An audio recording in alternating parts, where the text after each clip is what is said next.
third grade focuses on deafness and blindness, visual and hearing impairments. The first part of third grade, again, with clipboard. Every time I do an introduction in a class, I like to say, how are you guys enjoying Disability Awareness Week?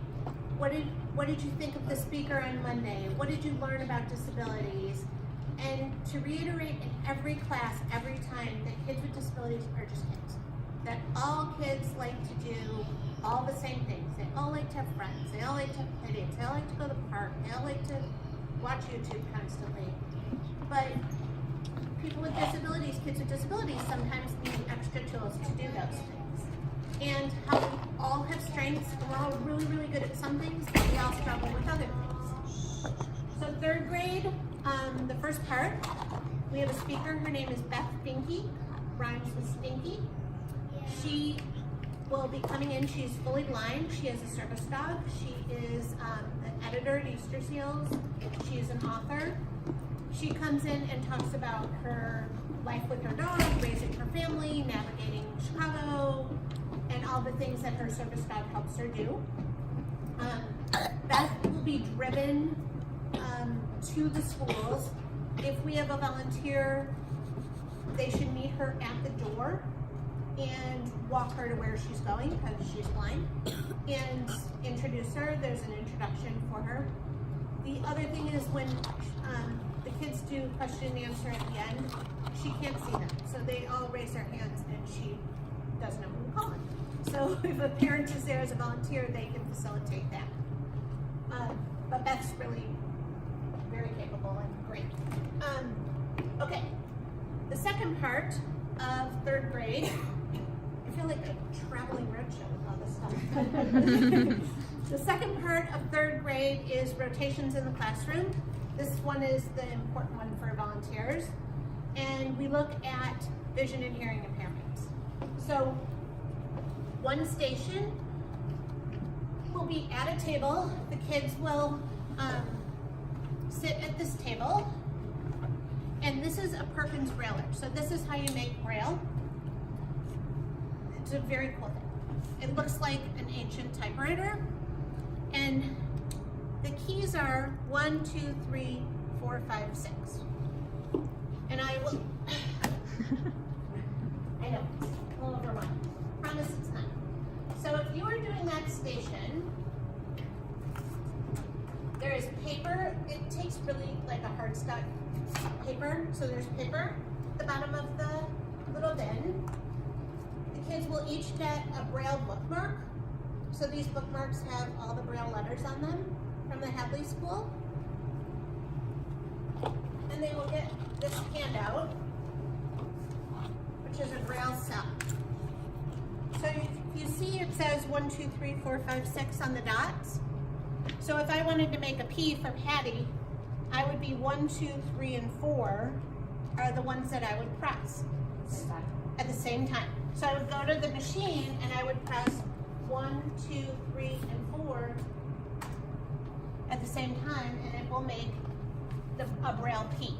So each kid will get a turn to do, we're just doing their initials because otherwise we would be there forever. So they do their initials and you scroll it up a bit and they get to feel what their letters feel like in Braille. If they're waiting for their turn on the back, there's griddles that have the Braille letters, so they can use their key for the Braille letters or the bookmarks and try and figure out what smells the most in a perfume shop, and the answer is your nose. But they have to find the Braille letters. So you'll give them this handout and you'll give them the bookmark while they're waiting, and then each kid will have a turn. The whole rotations of the third grade depends on this Brailler. So when the Brailler's done, you rotate. Okay, so that's the first station. And whoever's doing this, I will give them more instruction on. Maybe I should put little tabs that say 1, 2, 3, 4, 5, 6. I think that might help.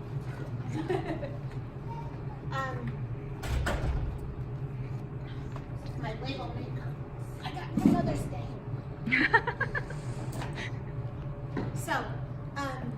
So that's one station with the Braille. We're talking about vision and hearing, and we're talking about the different things that people with vision or hearing loss use to do all the things that they want to do, just like in every other classroom. The second station will be sign language. So we'll talk about, the person running that station will talk about how you would communicate if you couldn't use your voice, how people communicate. And we talk about sign language being a language like Spanish or English or Polish or any other language. American Sign Language is a language.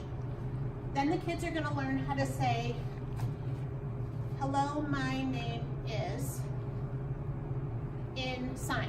So if you're working that station, I can teach you that quickly, or you could look at YouTube 5 minutes before you come and figure it out, because it's really easy. Hello, my name is. And then the kids will have, you'll give this as a handout. This is going to work that station. I know that, but. So this is all their letters. So you can teach them as a group, hello, my name is, and then they each get to like figure out their letters of their name while they're in that station. If they get bored, on the back is another puzzle, so they can work on that. So when they go to those stations, they should have a pencil. So it's very easy, and you know, once you do it once, you're like, okay, got it for the rest of my life. Then, that's the second station.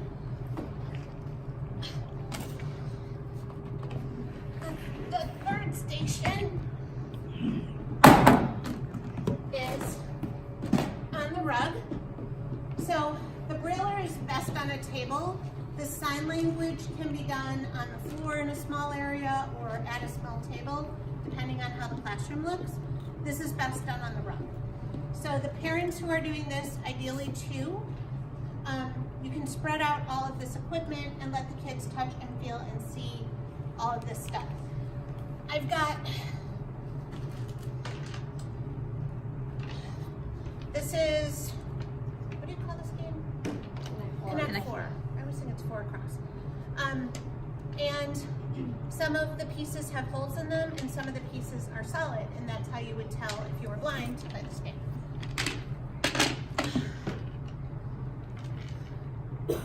Checkers. Some of the pieces have a dot on the top, and these are solid. So you can talk to them about each of these pieces of equipment and spread them around and let them touch them and feel them. These are blocks, like letter blocks with Braille, to teach little kids Braille. There's books in here. There's puzzles. There's tic-tac-toe with differentiated pieces. Most people are not fully blind. They have vision loss. So phones with giant letters, keyboards with bigger letters and in yellow, so it's differentiated. I have a bunch of these puzzles that are, you have to feel the puzzles. So they can do those. I have books. They love these. These are markers that smell. So you can put the goggles on and try and figure out what the smell is. I have these letters that we all had on our refrigerator forever, but in Braille. Braille books. And then I have goggles. So these goggles have been Mod Podged on the front. So when you put them on, you can't see clearly out of them, and it shows like a slight visual impairment. A question for you. You didn't want the... I know. No, we will with the headless. No, but I took the bandanas out and I made Mod Podge I for you. appreciate that. That's crazy. This is deafness and blindness. Did I miss when we're talking about deafness? The sign language. Sorry. There's a cane. So this isn't, you don't slam it, you're sweeping is how people learn to use a cane. There's an app called WhatsApp. No, it's not. It's called Seeing AI. that if you want to, you can put on your phone if you're working that station. It's an app that if I went to my closet and I wanted to know if my sweater was red or black, I could shine my phone on it and it would say it's a black sweater. Or work on iPhones too? I don't know. But good If it, idea. I'm sorry, if it would work on It's iPhones. called Seeing AI. If you went to a store and you had a $20 bill and a $5 bill, you could shine it on there.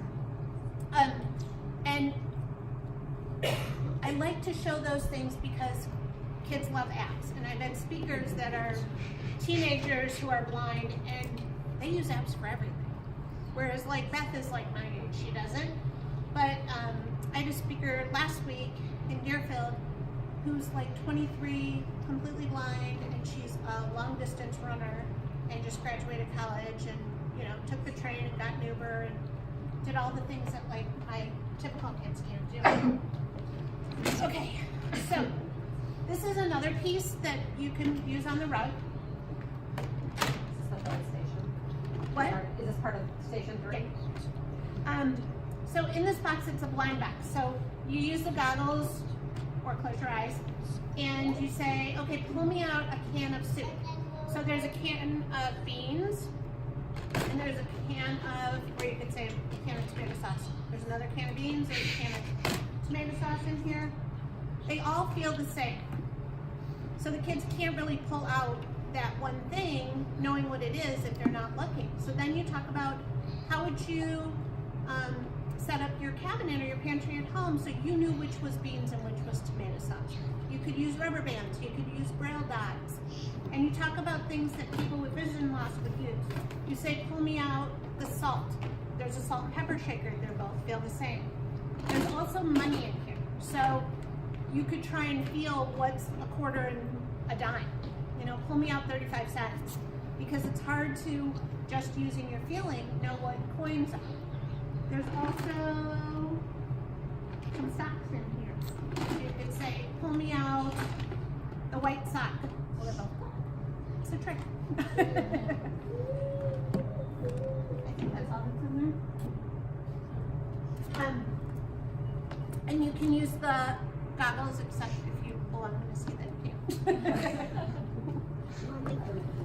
I had bandanas and Missy does not like bandanas. So this blind box, I only have one of these as well. So this will go to each school as they're running those stations. So those are the 3 stations. Like first grade, it moves fast, and it's all dependent on that brailer and getting kids through the brailer, and then you move on. And then you pack up everything into the bin, and they roll, and you roll it to the next classroom and do it again. Great. Okay? So that's third grade.